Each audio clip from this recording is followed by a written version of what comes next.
tụi nó nhẹ bị thọ tụi này tụi nó nhẹ dễ hơn nhá phải có tụi sẽ đôi chả phải sẽ nè sao tụi nó bơ sẽ rồi đúng là ở tụi nó trâu như tay cũ ra tụi nó có chỉ cũ co thôi nè rau kia nào ta bình tan chốt thôi nè ôi chỉ dùng gì kia tròn chỉ cũ luôn cực kia cơ rau lót đẹp tiền cơ đấy nhớ bót tương cơ thôi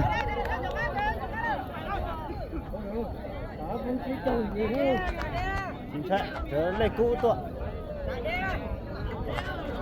rau kia khối răng nào hả sọt trắng tay răng cơ đấy đó chỉ đó là chúng mà có trâu xin à